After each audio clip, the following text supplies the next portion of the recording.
नमस्कार साथियों, मेरा नाम डॉक्टर प्रगति शर्मा बया है। मैं उत्तर प्रदेश फायर सर्विस एवं आपात सेवा झांसी में वरिष्ठ अग्नि सचेतक के पद पर काम करती हूँ। साथियों, अभी आपने देखा कि लखनऊ के अलीगंज में एक कोचिंग इंस्टीट्यूट में जो हृदय विदारक घटना घटित हुई, इतने सारे छोटे छोटे बच्चे जो पढ़ रहे थे वो असमय ही काल कवलित हो गए। हम उनको शत शत बार उनको श्रद्धा सुमन समर्पित करते हैं, उनके परिवारीजनों को ढाढ़स बंधाते हैं कि वो इस शोक की घड़ी में अपने धैर्य को बनाए रखें।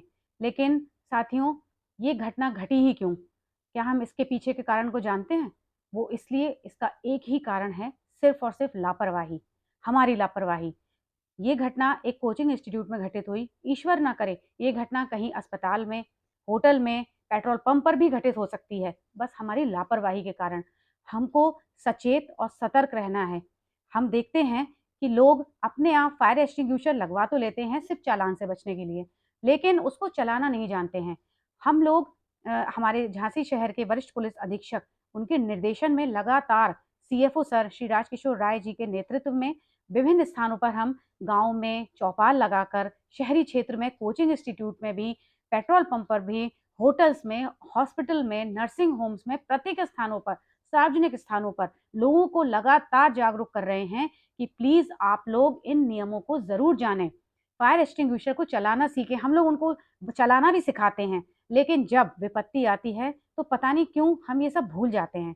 हमें हमेशा ऐसी घटना घटित होने पर सजग रहना है, सतर्क रहना है, अपने साथ साथ अपने साथी को भी बचाने की पूरी कोशिश करना है। हमने देखा है कि आग हमेशा ऊपर की ओर जाती है और धुआं जमीन से 1.5 फुट की ऊंचाई पर ही उड़ता है। तो हमें ऐसी स्थिति में जब आग लग जाती है किसी संस्थान में या किसी भी स्थान पर, तो हमें क्रोलिंग करते हुए अपनी जान को बचाना चाहिए। उस समय ये सब चीजें हमें आवश्यक रूप से ध्यान में रखनी चाहिए, तो हम अपनी जान को बचा सकते हैं। अगर हम ऊपर की ओर जाएंगे तो निश्चित ही हमारी जान को खतरा हो सकता है। और दूसरी बात, हम देखते हैं, हमने अक्सर देखा है कोचिंग इंस्टीट्यूट हो या हॉस्पिटल्स हो या कहीं, कि उसके बाहर बड़े बड़े होर्डिंग्स लगे रहते हैं और विद्युत के तारों का जाल बिछा रहता है।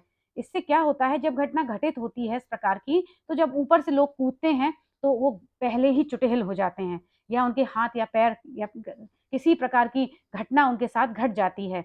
तो मेरा ये निवेदन है सभी से कि प्लीज आप लोग उसको, जितनी भी होर्डिंग्स वगैरह लगाते हैं उसको एक ही होर्डिंग लगाएं, व्यवधान ना रखें। और दूसरा, जब हम जिस रास्ते से सीढ़ियों से होकर अपने संस्थान में प्रवेश करते हैं तो वो रास्ता बिल्कुल भी बाधित नहीं होना चाहिए, किसी प्रकार का कोई सामान वहां नहीं रखा होना चाहिए, आसानी से लोग जा सकें और आ सकें।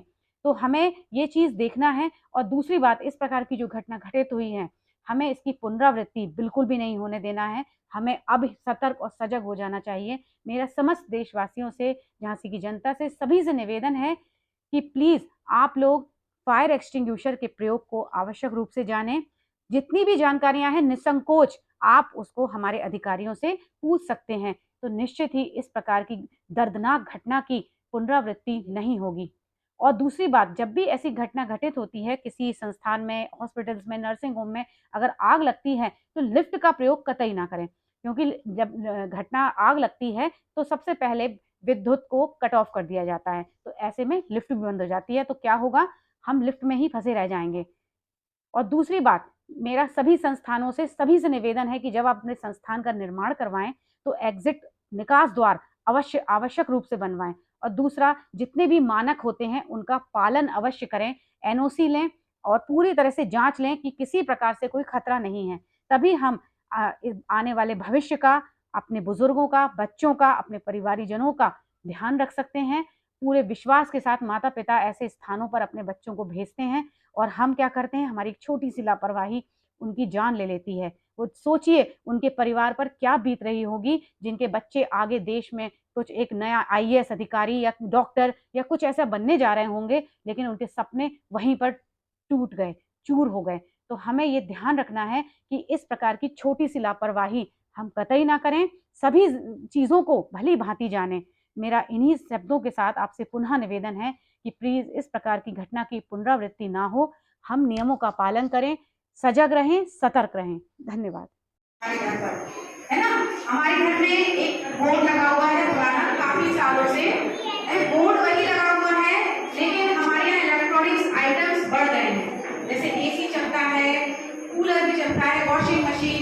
कंप्यूटर, फ्रिज सब हम लोग एक साथ चलाते हैं, उससे क्या होता है, लोड बढ़ जाता है, जिससे शॉर्ट सर्किट होता है। ज़्यादातर जितनी भी घटनाएं हमारे